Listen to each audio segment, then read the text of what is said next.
A while back we had a section on the ego. It was as if it was introducing us to the idea that talk about ego was alright. And then there was a section of verses which I missed out because they were completely irrelevant to the spirit of the text. It was as if some pages from another document had got slipped in there somehow. And then we've had a few bits and pieces which seem to have a tenuous connection at best. But now with the next verse, verse 835, we're back to familiar territory, which really seems to carry on from verse 745, which was just before we started hearing talk in terms of the ego. So let's have a look at it. Verse 835. To say that an ego is found in the Skandhas is like saying that the horse nature is in the cow nature, which has nothing to do with it. We may speak of the Samskrita and the Asamskrita, but there is no self-nature. So now we're back on secure ground once again. There is no self-nature. Now I mentioned something that I'm reading at the moment. It's a dissertation by Ron Henshaw called The Unborn and Emancipation from the Born. It's subtitled Buddhist Concepts of What is Unborn and How It May Best Be Accessed. So that's quite intriguing. That's quite a good read. But I'm not quite sure if he gets to this point about how it may best be accessed. But we'll see. But there's lots of good quotes in it. And there's one here which is relevant to this focus on the Skandhas, which it might be quite hard to relate to. Why go on about looking for the ego in the Skandhas? Well, here on page 11, Ron quotes from the Dhammapada. Whenever he reflects on the rise and fall of the aggregates, he experiences unalloyed joy and happiness. To the discerning one, that reflection is deathless. Nibbana. Nibbana or Nirvana. So by reflecting on the aggregates, that's reflecting on the Skandhas, by appreciating the nature of the Skandhas, Nirvana can be realized. So this is very important. Now the Skandhas are seen as a rebuttal to the existence of an ego soul. But sometimes liberation is spoken of in terms of the ego soul, when the ego realizes its unity with the universal spirit or whatever. But Buddhism and the teaching of the Skandhas is a very practical thing. It's about practical realization, not about the propagation of ideas. So the Skandhas is actually very much about what is. What is.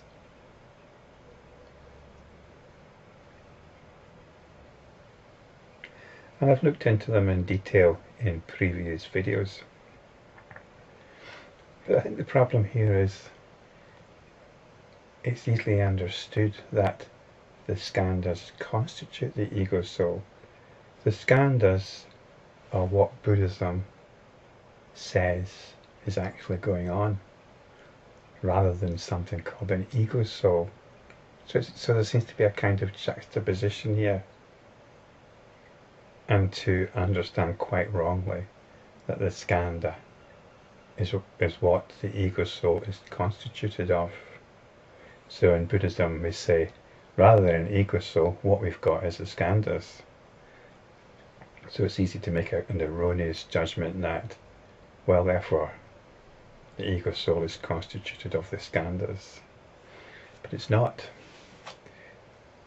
It's a completely separate thing. The skandhas have got nothing to do with an ego soul. So enlightenment has got nothing to do with the evolution or development of an ego soul. It's about observing what is and what is happening. Well, the attention is being drawn to particular forms. This is the first of the skandhas. Form. The attention is drawn to a particular form because of certain feelings, certain sensations that are going on. There might be a sensation of agitation or hunger or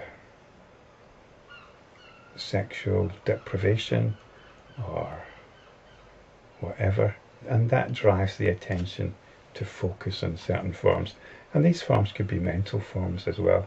They're not necessarily physical forms. And they could also be certain sounds and sights and tastes. All of that comes under form.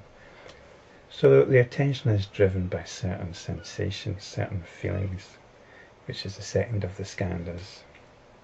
So this determines a particular discrimination that is formed, something that we take notice of, a perception. This is the third of the skandhas. And in this way, a pattern develops, a certain kind of feedback loop.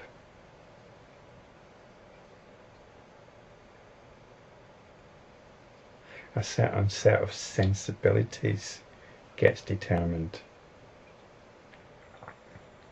which builds up its own momentum. A set of sensibilities, a feedback loop, characterized by feelings and perceptions. The attention gets locked into certain patterns of feelings, thoughts, and behavior. The attention gets stuck in various directions. So that's the fourth of the skandhas, perception. And the fifth one is consciousness. And it's a split, limited consciousness. It's consciousness that is trapped in a particular groove.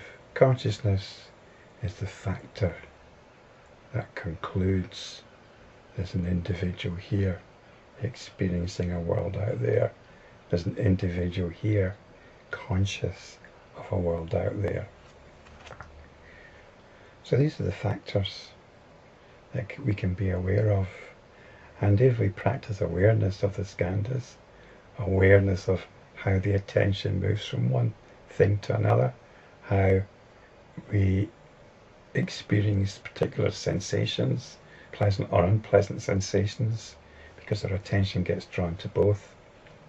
We look at how certain perceptions feed into these feelings, these sensations, and how patterns develop.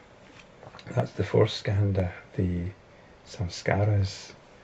This is really our sensibilities. And we have a sense of reality now. This is consciousness giving us a sense of reality of an individual here experiencing a world there. So it's not an analysis, it's an observation. We can observe all of this. And in observing it, we become free of it. So there isn't any ego soul here. We're not looking for one. We're just observing what's going on. The final part of the verse says, when we speak of the Samskrita and the Asamskrita, which is a different way of looking at things, but there's no self-nature. The Samskrita and Asamskrita are basically everything.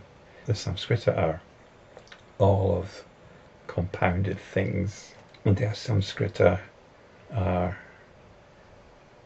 the fundamental components of these compounded things. So really what this last phrase is just saying, in the whole universe, including all aspects of our being, there is no ego soul. But I think here the important thing is, once again, to practice the Skandhas. And this really involves observing our sensibilities in operation, observing how we get sucked into them, or how consciousness or how awareness gets sucked into them, and our sensibilities become our reality. And this is suffering. And all we are is our sensibilities. We suffer. But if we can see what's going on, if we can step back and observe our sensibilities, we step back into awareness, and we become awareness, observing the patterns, the sensibilities. Then, as the Dhammapada says,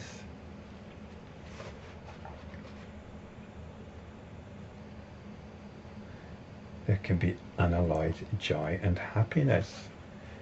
Unalloyed joy and happiness is not dependent on anything. We're free. Consciousness is free. And in that reflection, we encounter the deathless. We encounter Nirvana.